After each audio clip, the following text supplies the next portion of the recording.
भागात स्वागत. आणि ते करत असतानाच तिसऱ्या भागातही आमच्या बरोबर यायचं आमंत्रण, निमंत्रण, आग्रह. हो श्रीनिवास काका या बालदिन विशेष चला वाचूयाचे 2च भाग करणार होता. पण एक गंमत झाली. आमच्या काही मित्रांनी 2 व्हिडिओ पाठवले आणि तेही इतके मस्त झाले की श्रीनिवास काकाला कळेनाच कुठला व्हिडिओ निवडावा. मग काय त्याने ठरवलं की सगळे व्हिडिओ घ्यायचे आणि उद्या तिसरा भाग नक्की या. तर सुरुवात करतोय एका माहितीपर लेखाच्या अभिवाचनाने आणि हे सादर करणार आहे आमचा अमेरिकेतला मित्र स्तव्य निलवर. स्तव्य 8वीत आहे.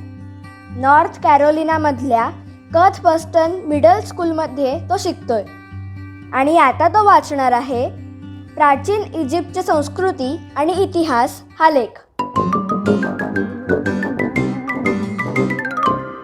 Ancient Egypt was one of the oldest cultures that ever existed.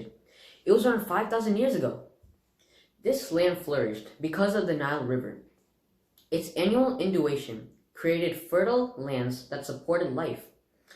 The ancient Egyptians worshipped many gods like Re, Isis, Set, and Horus. Ancient Egyptians had a supreme and powerful ruler called the Pharaoh. The pharaohs were considered to be a god of Egypt. The pharaohs ruled the Old Kingdom, Middle Kingdom, and the New Kingdom. There were also much more cultural activities, like the custom of mummification, written language like hieroglyphics, the use of spices, medicine, and papyrus, which was unique to ancient Egypt. Mummies. The belief about preserving the body and afterlife. Mummies are preserved bodies that do not rot. Egyptians believed that mummies keep living in another world even when they are dead. Back then, the Egyptian believed that the Egyptian gods wave the person's heart when he or she tries to enter the next life. They also believed that the pharaohs became gods after mummification and they would need their bodies. Mummification process. To preserve the mummy's body, Egyptian embalmers first cleaned the body with palm wine, then took all the organs out of the body. Then they took the brain out through the nose using a long metal hook. They took every organ out except the heart. The heart remained in the body for the gods to measure.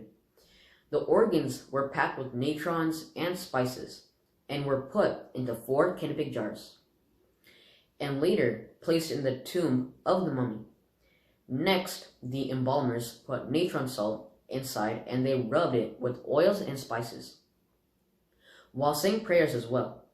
After 70 days, the body was taken out and wrapped around in papyrus or thin strips of linen. The embalmers then placed Egyptian spices around mummy. Then sculptors made masks and coffins for the mummy and would embellish it with jewels and paintings. The mummy's coffin was then placed inside a tomb. Over the tomb, colossal pyramids were built for important people, like the pharaohs and their family members. Interesting mummy facts. A total of about 70 million mummies were made in 3,000 years. Mummies are made naturally or by embalming. Natural mummies just become dried out in the sun or buried in the ice or get smoked. Mummies are dead rulers, poor people, or even animals. It is believed that pharaohs became gods after mummification. In 1929, in the Valley of Kings, Mr. Carter and his team discovered King Tutankhamun and his mummy. This discovery made us more aware of some of ancient Egyptian way of life. Ancient Egyptian gods and goddesses, belief and mythology.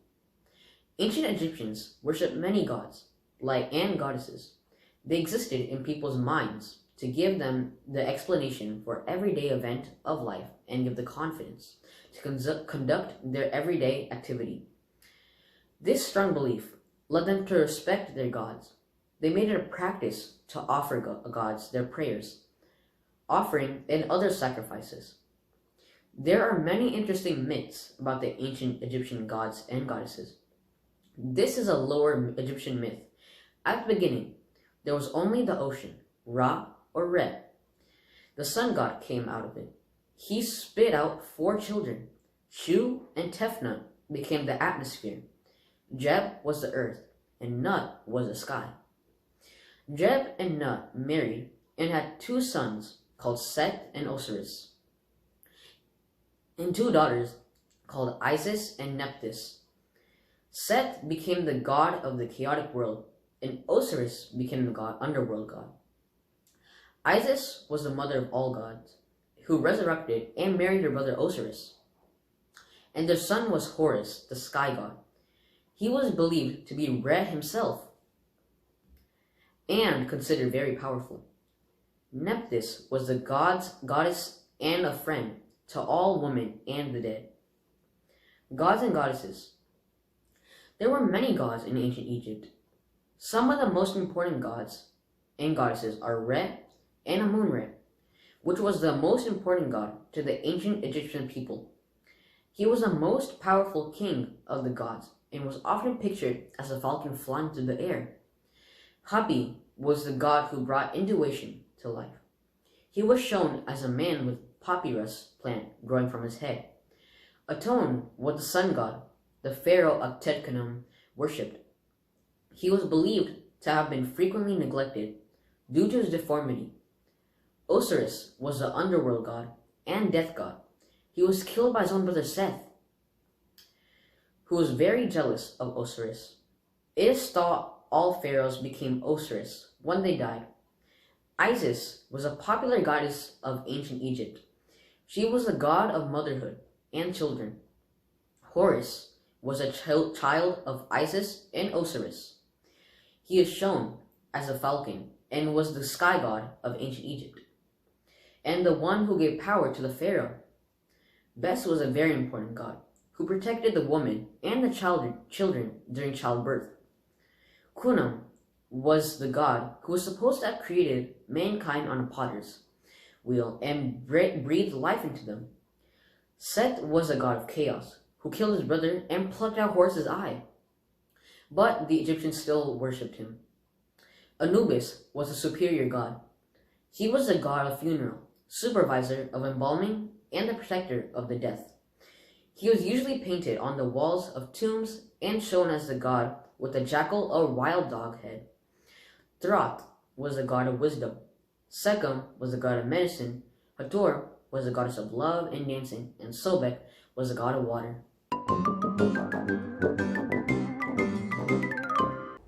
आता येतोय आमच्या रत्नागिरीचा शाल्व उमेशचंद्र कारेकर.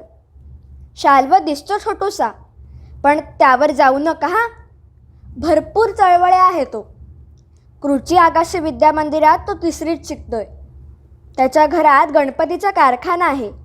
तो मस्त मूर्ती काढतो, सुरेख चित्र काढतो, अभिनय पण एकदम जबरदस्त करतो. सध्या तो तबला शिकतोय. लॉकडाऊनच्या सुट्टीत त्याने पुठ्ठ्याच्या बोटी, घरं, शस्त्र काय काय बनवलंय. अहो, त्याला कसली आवड नाही असं नाही. त्याच्या डोक्यात सारखी नव्या नव्या कल्पनांची फुलपाखरं भिरभिरतच असतात. आज तो वाचणार आहे माधुरी पुरंदरे यांनी लिहिलेली गोष्ट. गोष्टीचं नाव आहे वेडावारा. नमस्कार, माझं नाव शाल्व उमेशचंद्र कारेकर. तुम्हा सर्वांना दिवाळीच्या खूप खूप शुभेच्छा. चला वाचूयाच्या बालदिन विशेषमध्ये मी तुमचं सर्वांचं स्वागत करतो. आज मी वाचणार आहे राजा शहाणा झाला मधील एक कथा, वेडावारा. लेखिका माधुरी पुरंदरे.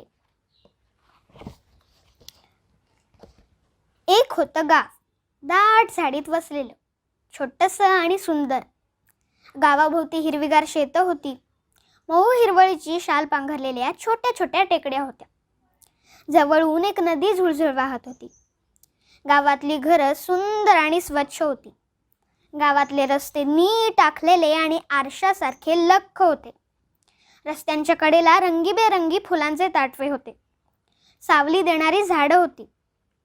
गावातली माणसं ही उद्योगी आणि आनंदी होती. कुणीही आजारी पडत नसे. सगळे एकमेकांना मदत करीत. आणि मजेत राहत. एक दिवस काय झालं, एक चेटकीण फिरत फिरत गावाजवळ आली. या चेटकिणीला एक खोड होती. कुठली चांगली सुंदर गोष्ट दिसली की तिच्या पोटात दुखायला लागायचं. अहो, दुखायचं म्हणजे पार अगदी कळाच यायच्या. ती सुंदर गोष्ट विस्कटून खराब करून बिघडवून टाकली की मगच तिचं पोट दुखायचं थांबायचं. त्याही दिवशी असंच झालं. इतकं सुंदर आणि स्वच्छ गाव बघून चेटकिणीच्या पोटातून कळा यायला लागल्या. ओय ओय ती विव्हळायला लागली. काय मेली कटकटे, या मूर्ख माणसांना आपलं गाव इतकं सुंदर आणि स्वच्छ ठेवायचं काही नडलंय का? आता ते बिघडवणं आलं की नाही, भोगा म्हणावं आपल्या मूर्खपणाची शिक्षा. चेटकिणीनं मंत्र पुटपुटत जवळची जादूची काठी 3दा आपटली. त्याबरोबर मोठ्यानं गडगडल्यासारखा आवाज झाला. गावातल्या सगळ्या लोकांनी तो ऐकला. त्यांना कळे ना, आकाशात ढग नाही तरी गडगडाट कसा होतोय. सगळे लोक घाबरून रस्त्यावर आले आणि वर आकाशाकडे पाहायला लागले. इतक्यात कुठून तरी जोरात वारा आला. तो लोकांच्या डोक्याभोवती भोवऱ्यासारखा फिरला. त्यांच्या गाण्यात गुणगुणला. काचकी रडे की पाय मुरडे, वाऱ्याच्या फेरा न शहाण्याचे वेडे, आमच्या कानी 7 खडे, आमच्या कानी 7 खडे. वेडावारा जसा आला तसा झपकन निघूनही गेला. चेटकीण खुश झाली. आता महिनाभरी जादू टेकेल. मग पुन्हा वेड्या वाऱ्याला बोलवायचं. तोपर्यंत या टेकडीवर मुक्काम ठोकावा. चेटकीनं टेकडीवर एक लहानशी झोपडी बांधली. तिथून ती गावात रोज काय चाललंय ते पाहत बसे. इकडे गावात काय झालं, वेडा वारा येऊन गेल्यापासून सगळी माणसं वेड्या वेड्यासारखं वागायला लागली. सगळ्यांच्या अंगात इतका आळस भरला की ज्याचं नाव ते. सगळ्याचाच त्यांना कंटाळा यायला लागला. दात घासण्याचा कंटाळा, सकाळी उठण्याचा कंटाळा, आंघोळीचा, कपडे बदलण्याचा आणि कपडे धुण्याचाही. माणसांना बसल्या जागी, रस्त्यात, जिन्यात वाटेल तिथे थुंकण्याची सवय लागली. लहान मुलांना शुशी करायची असली की आया म्हणत, जा रस्त्यात कर, मला नको त्रास देऊस. थोड्याच दिवसात हिरवळ आणि फुलांच्या जागी सगळीकडे घाण, कचरा, कागदाचे बोळे आणि प्लॅस्टिकच्या पिशव्या दिसायला लागल्या. नाकात घाण वास आणि कानात डासांची गुणगुण. पण गावातल्या लोकांना याचं काही वाटत होतं का? मुळीच नाही. वेड्या वाऱ्यानं त्यांना अगदीच वेडं करून टाकलं होतं. टेकडीवरच्या चेटकिणीची पोटदुखी मात्र थांबली होती. पण तिला एक गोष्ट ठाऊक नव्हती. वेडा वारा मोठ्या माणसांच्या कानात गुणगुणला होता आणि वरच्या वर निघून गेला होता. छोट्या मुलांच्या कानापर्यंत तो खाली आलाच नव्हता. त्यामुळे मुलं काही मोठ्या माणसांसारखं वेडी झाली नव्हती. आपली घर, रस्ते, गाव असं घाण झालेलं त्यांना मुळीच आवडलेलं नव्हतं. मुलांनी मोठ्या माणसांना समजवण्याचा खूप प्रयत्न केला. कुणी आपल्या बाबांना म्हणे, बाबा असं कुठेही थुंकू नका ना, किती घाण वाटते. बाबा म्हणत, काय थुंकलं तर, सगळेच थुंकतात. कुणी आपल्या आईला म्हणे, आई ग, कचरा असा रस्त्यात नको ना टाकूस, रस्ता बघ किती घाण झालाय. त्यावर आई म्हणे, रस्ता काय कोणाच्या मालकीचा आहे होय, आणि कचरा पेटीपर्यंत जायचा मला येतो कंटाळा.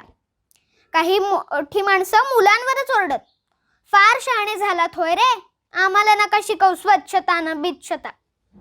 मुलं हिरमुसून गेली. त्यांना काय करावं तेच कळेना. 1 महिना झाला. त्या दिवशी गावातल्या 2 छोट्या मुली आपल्या शेळ्यांना चारायला टेकडीवर घेऊन गेल्या. तिथे त्यांना चेटकिणीची झोपडी दिसली. चेटकीण झोपडीच्या दारात बसून मोठमोठ्यानं गाणं म्हणत होती. जादूची काठी गुणाची गुणाची, ऐट नको कोणाची कोणाची, तिंधा काठी आपटीन आपटीन, गडगड धडधड ऐकीन ऐकीन, वाजतील जेव्हा रात्रीचे 12, वाहत येईल वेडा वारा, वाऱ्याच्या फेरान शहाण्याचे वेडे, आमच्या कानी 7 खडे. मुलींनी हे ऐकलं आणि त्यांच्या सगळं लक्षात आलं. त्यांनी चेटकिणीची फजिती करायची ठरवली. त्या चेटकिणीजवळ गेल्या आणि म्हणाल्या, आजीबाई, आमची शेळी तुमच्या झोपडीत शिरली, आम्हाला परत देता का? चेटकिणी नाक वाकडं करत म्हणाली, शेळी? शी, कुणी काय झोपडीत शिरतं माझ्या? घेऊन जा तिला पटकन, आम्हाला सापडायची नाही, तुम्हीच शोधून देता का? चेटकिण म्हणाली, काय ग त्रास आहे तुमचा, आपली शेळी तुम्हाला सांभाळता येत नाही, वात्रट मुली. चेटकीण उठून झोपडीत गेली. खाटल्याखाली, चुली मागे, शिंक्यावर सगळीकडे शोधलं, पण शेळी काही सापडली नाही. हरवली नव्हतीच तर सापडणार कशी? तेवढ्यात मुलींनी दाराजवळची जादूची काठी पटकन उचलली आणि त्या जागी आपली साधी काठी ठेवली. मग त्या चेटकिणीला म्हणाल्या, राहू दे आजीबाई, हरवली तर हरवू दे. सॉरी हां, तुम्हाला त्रास दिला. असं म्हणून दोघी पळत गावाकडे आल्या. झालेली गोष्ट त्यांनी आपल्या मित्रमैत्रिणींना सांगितली. सगळ्यांनी मिळून जादूच्या काठीचे तुकडे तुकडे केले आणि चुलीत घालून जाळून टाकले. रात्रीचे 12 वाजले. वेड्या वाऱ्याची जादू संपली. त्याला परत बोलवण्यासाठी चेटकिणीनं मंत्र पुटपुटला आणि काठी 3दा आपटली, पण गडगडाट नाही नि वारा नाही. तिनं पुन्हा पुन्हा इतक्या जोरात काठी आपटली की तिचे 4 तुकडे झाले. चेटकीण चिडून हात पाय आपटत ती टेकडी सोडून दूर निघून गेली. सकाळी गावातली माणसं पूर्वीसारखं लवकर उठली. त्यांनी घरात, अंगणात, रस्त्यात पाहिलं आणि त्यांना आश्चर्य वाटलं. आपल्या सुंदर गावाचं असं कसं झालं? मग मुलांनी त्यांना सगळी कहाणी सांगितली. मोठ्या माणसांना खूप लाज वाटली. त्यांनी भराभरा झाडू, खराटे, घमेली घेतली आणि संध्याकाळपर्यंत सगळं गाव झाडून स्वच्छ करून टाकलं. गावातली घरं आणि रस्ते पूर्वीसारखे लखलखीत झाले. गावकऱ्यांना आपल्या मुलांचा खूप अभिमान वाटला. सगळ्याच गावांमध्ये अशी शहाणी मुलं असती तर. धन्यवाद. शनाया अमोल मिराशी ही आमची मैत्रीण आहे 4थीत. गोरेगावच्या यशोधाम हायस्कूलमध्ये ती शिकते. कथ्थक करते, बास्केटबॉल खेळते. तिला निसर्गात रमायलाही खूप आवडतं. आणि हो, खाण्याची शौकीन आहे शनाया. ती वाचते एक कविता, आजीची गोष्ट. नमस्कार, तुम्हा सर्वांना दीपावलीच्या हार्दिक शुभेच्छा. मी शनाया. तुम्ही कधी राक्षस बघितला आहात का? आणि एक जादूगार तर तुम्ही नक्कीच बघितला असाल. तर चला, आज मी तुम्हाला एक कविता सांगते. त्या कवितात राक्षस आणि जादूगार आहे. कवितेचं नाव आहे आजीची गोष्ट. आजीची गोष्ट कधी संपतच नसते. दुसऱ्या दिवशी पुन्हा आजी पुढील गोष्ट सांगत बसते. गोष्टीतला जादूगार रंगात येतो, टोपी उंच उडवतो, परत झेलून घेतो. आता पुढे करतो काय? आम्ही कान टवकारतो. आजी म्हणते, पोरांनो झोपा आता, मिटा डोळे, झोपायची वेळ झाली. गोष्टीतला जादूगार झोपी गेला, करून आपले पाय वर डोकं खाली. दुसऱ्या दिवशी पुन्हा जादूगार येतो, टोपीतून कबूतर काढून दाखवतो. आजीची गोष्ट कधी संपत नसते. दुसऱ्या दिवशी आजी पुढील गोष्ट सांगत बसते. आजीच्या गोष्टीतला राक्षस मोठा, डोक्यावर केस नसे, चमन गोटा. धावत येतो भरा भरा, गदा फिरवतो गरा गरा. केवढे मोठे त्याचे पाय, आता राक्षस करणार काय? आजी म्हणते, पोरांनो झोपा आता, मिटा डोळे, झोपायची वेळ झालीये. गोष्टीतला राक्षस तर झोपी गेला, डोंगराची उशी घेऊन डोक्याखाली. दुसऱ्या दिवशी गोष्टीतला राक्षस पुन्हा येतो, गरा गरा डोळे फिरवत गधा घेतो. आजीची गोष्ट कधी संपत नसते. दुसऱ्या दिवशी पुन्हा आजी पुढील गोष्ट सांगतच बसते. धन्यवाद. आता अभिवाचन करणारा आमचा मित्र आहे ना, अतिशय मस्तीखोर, बडबड्या आणि मित्रांचा मोठा गोतावळा असणारा असा आहे. प्रज्ञेश कपिल कुलकर्णी ऐरोलीच्या न्यू होरायझन स्कूलमध्ये 4थीत शिकतो. वाचनाची प्रचंड आवड आणि पाठांतर जबरदस्त, त्यामुळे बऱ्याच स्पर्धांमध्ये भाग घेत असतो. रामायण, महाभारत, छत्रपती शिवाजी महाराज हे त्याचे आवडते विषय. आज त्याने अभिवाचनासाठी निवडलं आहे Ramayana Aranyakanda. Changing her appearance, the Rakshasi walked up to Rama. You look like a rishi, yet you carry a bow. Who are you? Why have you come with your wife to this place frequented by Rakshasas? I am the son of King Dasharatha of Ayodhya.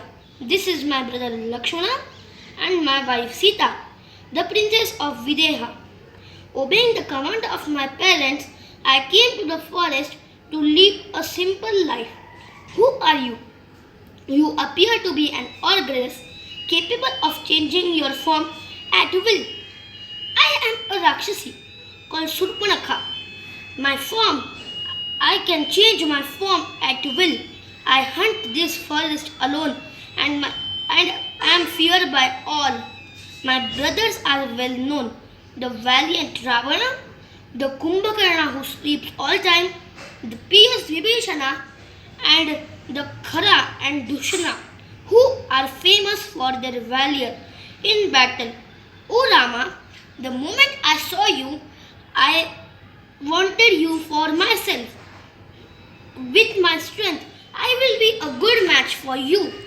This ugly Sita is unworthy of you. I shall devour your brother and this hideous human lady. Then you and I will wander happily through the mountains and forest of Dandaka. O lady, I am married already. This is my beloved wife Sita. You will find the presence of co-wife painfully. But Lakshmana is alone here. He is handsome, brave, young and worthy for you. I shall make you an excellent wife. Let us wander through the forest together. O charming lady, I am a slave to my elder brother.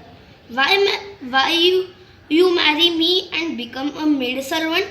It would be better to be Rama's second wife.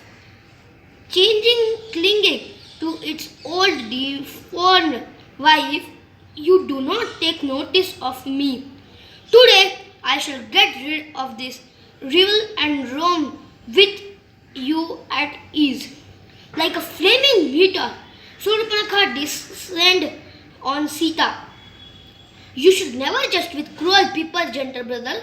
See how she has frightened Vaidehi.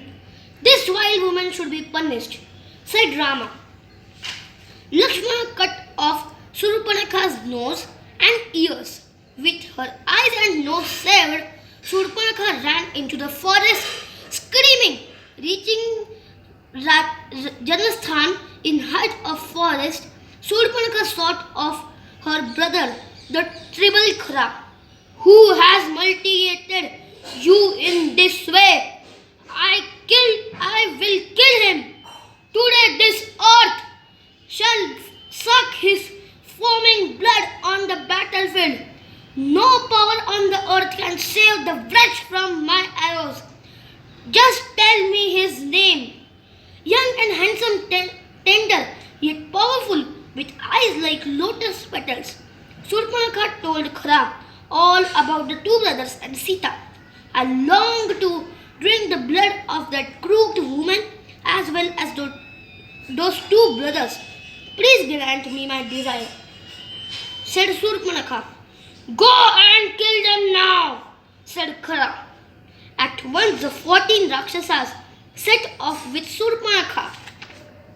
Soon Rama saw them approaching Rakshasas. Lakshmana, you stay here with Sita. I shall make short work of these Rakshasas. Why do you attack us if you value for your lives? Said Rama. You have provoked the anger of our master and will not live long, said the Rakshasas. How can you stand against of so many of us, said one of the Rakshasas. In no time, Surpanakha rushed back to Khara, screaming and sobbing, Khara brother, I have just sent 14 brave flesh-eating Rakshasas to oblige you. Why are you crying again? Rama has killed them all. Why don't you protect me? Said Surpaka. You are a disgrace to our family and no match for the valiant Rama. If you do not kill him today, I shall die of shame. Control your tears. You shall drink the red hot blood of Rama struck dead with my axe this very day, said Khara.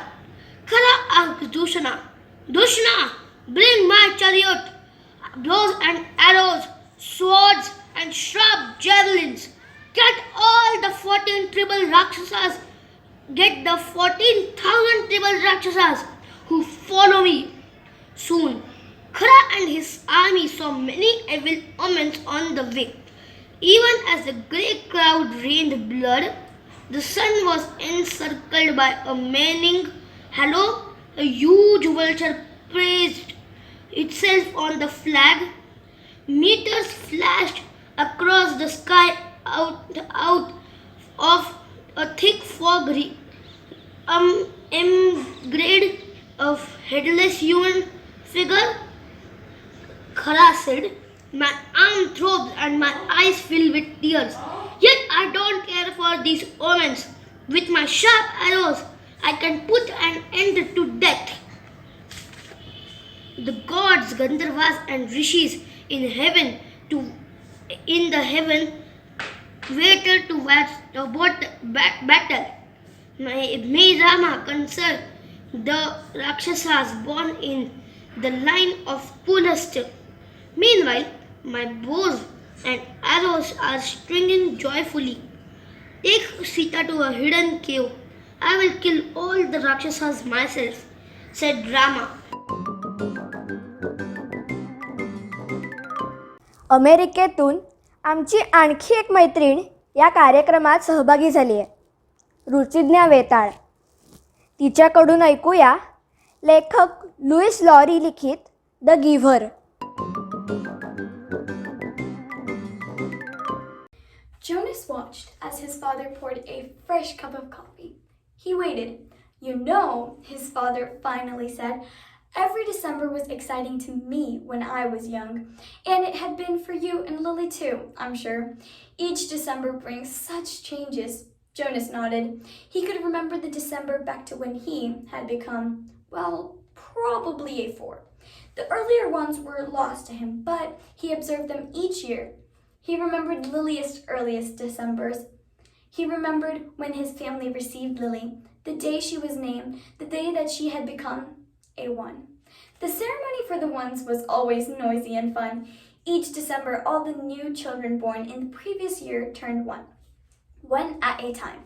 There were always 50 in each year group. If none had been released, they had been brought to the stage by their nurturers who had cared for them since birth. Some were already walking wobbly on their unsteady legs. Others were no more than a few days old, wrapped in their blankets held by their nurturers. I enjoy the naming, Jonas said. His mother agreed, smiling. The year we got Lily, we knew, of course, that we'd receive our female because we'd made an application and it had been approved. But I'd be wondering what her name would be. I could have sneaked a look at the list prior to the ceremony, Father confided.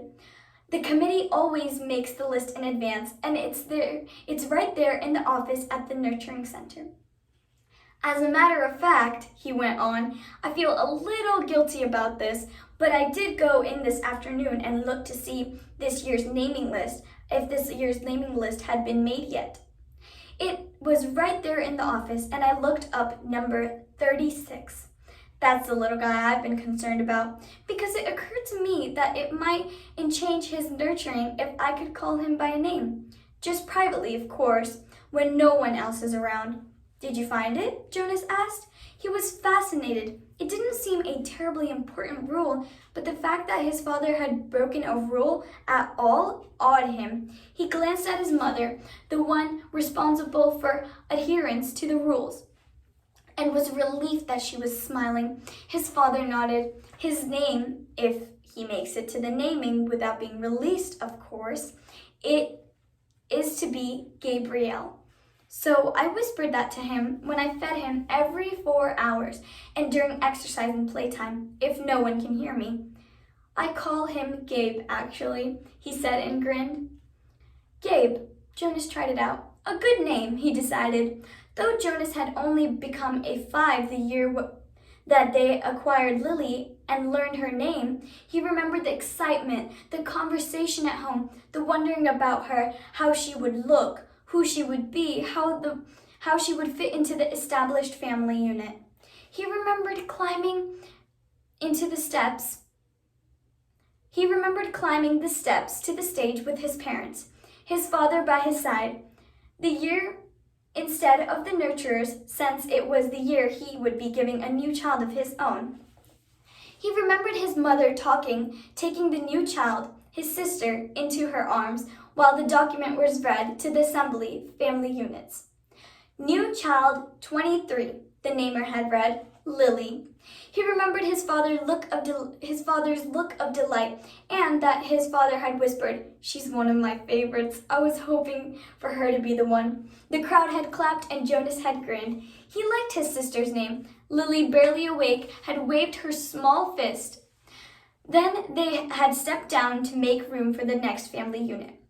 "When I was an 11, his father said now, "as you are, Jonas, I was very impatient, waiting for the ceremony of 12.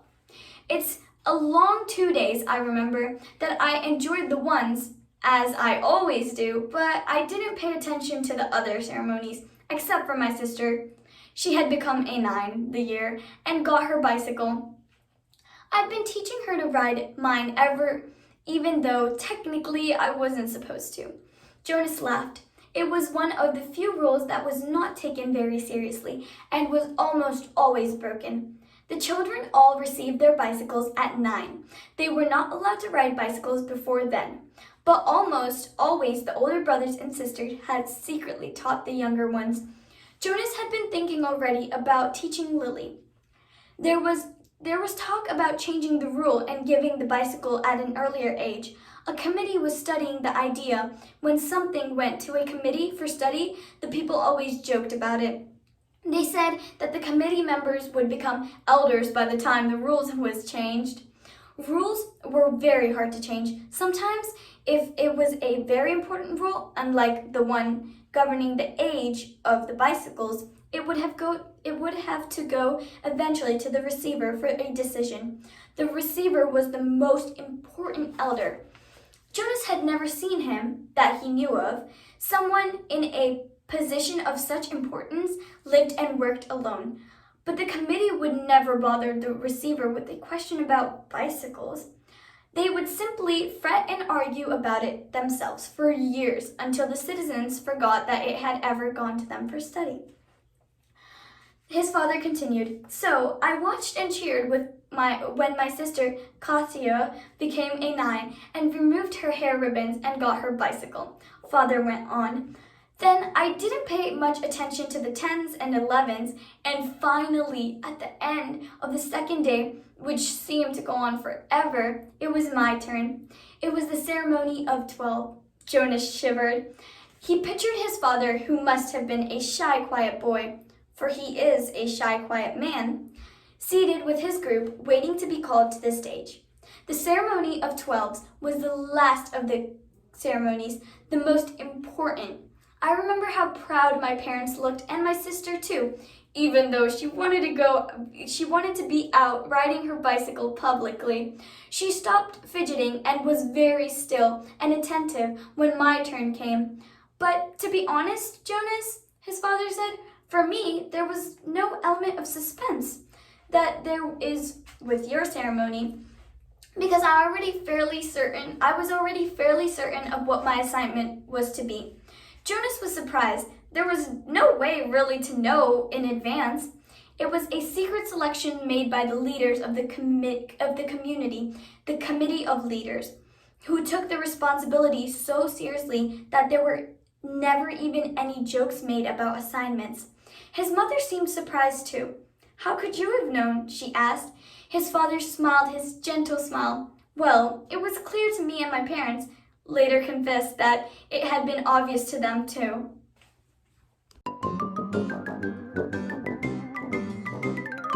घातसूत्र नावाचं पुस्तक आहे, 850 पानांचं. लेखक दीपक करंजीकरांचं गेल्या 100 वर्षातल्या जगातल्या काही घडामोडींवर लिहिलेलं. त्यातल्या एका भागाचं वाचन करणार आहे अनुराग इनामदार. अनुराग दादा 11वीत आहे. याआधी तो ऋषी व्हॅली स्कूलमध्ये शिकत होता. पॉलिटिक्स आणि इंटरनॅशनल रिलेशन्स हे त्याचे आवडते विषय आहेत. या विषयावर तो लिहितोही. प्रॉलिफिक्स नावाचा त्याचा ब्लॉगही आहे. मस्त लिहितो ना तो. म्हणूनच त्याने आज हे पुस्तक निवडलंय अभिवाचनासाठी. ऐकूया.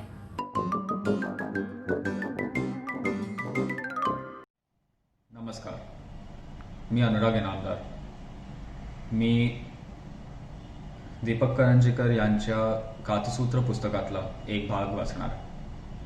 सन 1900च्या सुरुवातीला युरेशियातल्या रचनेचे सर्व आयाम पहिल्या महायुद्धाच्या पार्श्वभूमीवर लक्षात घेताना हे तपासून पाहावे लागेल की महायुद्धाला पोषक अशा कोणत्या गोष्टी त्या काळात घडत होत्या. त्या काळातील आर्थिक सभोवताल, उद्योगांची रचना, कच्च्या व पक्क्या मालाच्या बाजारपेठा, राजकीय लालसा, इंग्रजांच्या महत्त्वाकांक्षा आणि या सगळ्या पडद्यावर चितारलेले युरोपियन आणि एशियन राष्ट्रातील संबंध. तो आजच्यासारखा जागतिकीकरणाचा काळ नसल्याने राजकीय अर्थसत्ता आणि त्यांच्या भौगोलिक राजकारणाचे आयाम हे सुद्धा तपासून पाहावे लागतील. त्या काळी राजकीय डावपेच आणि प्रादेशिक विस्तार याला अनन्यसाधारण महत्त्व होते. त्यातून महासत्ता जन्माला आल्या होत्या. गंमत अशी की अगदी 1892 पर्यंत अमेरिका तत्कालीन महासत्तांच्या उलाढालीत गणलीसुद्धा जात नव्हती. युरेशियातील सर्व घडामोडीत अमेरिका हा नगण्य देश. त्या तत्कालीन महासत्ता great Britain, Jarcha Russia, Austro Hungarian साम्राज्य आणि जर्मनी. 1871 साली फ्रान्सचा पराभव करून जर्मनी या लोकांच्या रांगेत आला. त्या काळी युरोपचे आजारी राष्ट्र असा ज्याचा परिचय होता ते तुर्कीचे ओटोमान साम्राज्य म्हणजे या सर्व महासत्तांसाठी लचके तोडायचा आवडता भूभाग होता. स्वतःच्या साम्राज्य विस्ताराची सगळी स्वप्ने त्या ओटोमानच्या प्रदेशावर नजर ठेवून ही मंडळी करत होती. ब्रिटिश साम्राज्याचा मात्र एकमेव द्वितीय असा गवगवा होता. इतरांच्या खच्चीकरणावर ते उभारलेले होते. त्यामुळे त्याचे पायाभूत सामर्थ्य काय दर्जाचे आहे हे पहिल्या महायुद्धाच्या अंती जगाच्या लक्षात आले. 1815ला नेपोलियनच्या पाडावानंतर जी व्हिएना काँग्रेस भरली त्यात ब्रिटनने मोठ्या चलाखीने आणि आपल्या लष्करी ताकदीचा बाऊ करीत स्वतःचे महत्त्व वाढवून घेतले आणि ते टिकवले. यावेळी त्यांना अजून एक अर्थकारण म्हणून अत्यंत महत्त्वाची गोष्ट केली. या दबदब्याचा वापर करून जगातील सागरावर आपली हुकूमत प्रस्थापित केली, ज्यामुळे सागरामार्गे होणाऱ्या व्यापाराचा संपूर्ण ताबा त्यांच्याकडे आला. आजही हाच त्यांचा सत्तेचा गाभा आहे. एक कफल्लक आणि कोणतेही उत्पादन न करणारे राष्ट्र असूनही त्यांचे चलन महागडे आहे, कारण आजही सागरी वाहतुकीचे ते चलन आहे. या धोरणामागे सूत्रधार रॉथशिल्ड्स अत्यंत भक्कमपणे उभे होते. त्यामुळे ब्रिटिशांचा लष्करी चेहरा आणि रॉथशिल्ड्सच्या व्यापारीची हुकूमत याचे एक अजोड समीकरण ब्रिटनबद्दल एक वेगळा दरारा घेऊन उभे राहिले. ब्रिटिश जगभर तराजू घेऊन गेले असा जो प्रवाद आहे त्याचे धोरण आणि आरेखन सगळे रॉथशिल्ड्सचे होते. यामुळे लंडन हा जगाच्या व्यापाराचा केंद्रबिंदू करण्यात ब्रिटिश यशस्वी झाले. अर्थात हे सोपे नव्हते. जगातून याला विरोध झाला नाही असे नाही, पण ज्यावर सूर्य मावळत नाही असे साम्राज्य असल्याने ब्रिटिश आरमार लष्कराने तो कठोरपणे मोडून काढला. अर्थकारण राजकारणाचे सुकाणू ठरण्याची ही सुरुवात होती. लॉईड शिपिंग आणि बँकिंग सिंडिकेटच्या पकडीतून व्यापार ताब्यात ठेवण्यासाठी त्यांनी जगाची सागरी मार्गिका आपल्या पंखाखाली घेतल्या. ती ताकद समर्थ करावी म्हणून रॉथशिल्ड्सच्या आर्थिक मदतीवर त्यांनी रॉयल नेव्ही बांधायला घेतली. सागर वाहतुकीच्या मार्गिका ताब्यात ठेवतानाच त्यांनी ब्रिटिश मालाला संपूर्ण संरक्षण उभे करण्यासाठी सागरी वाहतुकीचा विमा उतरवणे सर्व कंपन्यांना बंधनकारक केले. हा विमा सागरी चाच्यांकडून होणारी लूट आणि युद्धसदृश्य गोष्टींसाठी असावा आणि तो लॉईड विमा सिंडिकेटकडूनच करण्यात यावा अशीही ताकीद दिली गेली. सर्व प्रकारची चाचेगिरी आणि त्यापासूनच्या नुकसानीचा विमा या दोन्ही गोष्टीत ब्रिटिश तरबेज होत्या. आर्थिक ताकद, त्यातून सत्ता आणि त्यासाठी लष्कराची उभारणी आणि या सगळ्यातून मिळणारे आर्थिक लाभ असे जे चक्र ब्रिटिश आणि रॉथशिल्ड्सने निर्माण केले ते अजोड असे आर्थिक आरेखन आहे. धन्यवाद. तर मंडळी, उद्याच्या भागात भेटूया. ओमकारने सांगितलं तसं कालच्या भागात सहभागी झालेले काही मित्र उद्या आहेतच, पण एक नवीन मित्रसुद्धा आहे. त्याचं नाव आहे उद्याच सांगते. शुभ दीपावली. अरे अरे एक मिनिट. ओमकार, युवा सिंगर 1 नंबर शोच्या प्रमोशनसाठी चला हवा योद्ध्यामध्ये सहभागी झाला होतास ना? अरे मग एक कडवं म्हण ना दिवाळीच्या गाण्याचं. आहा भारत विराजे, आहा भारत विराजे, जगाधिपवित तेजे. आली दिवाळी भुवन उजळी, आनंद घे अवतार. आली दिवाळी भुवन उजळी, आनंद घे अवतार. दीपक नविते भुवरी येती, दाविती शोभा पार. दीपक नविते भुवरी येती, दाविती शोभा पार. मुदित हृदय सजती, करीती सकल जनविहार. मुदित हृदय सजती, करीती सकल जनविहार. माला तोरणे फुलांची, वसने नूतन जनांची. शुभा पाहुनी धरेची, मनी स्वर्ग ही लाजे. आहा भारत विराजे, आहा भारत विराजे, जगाधिपवित तेजे.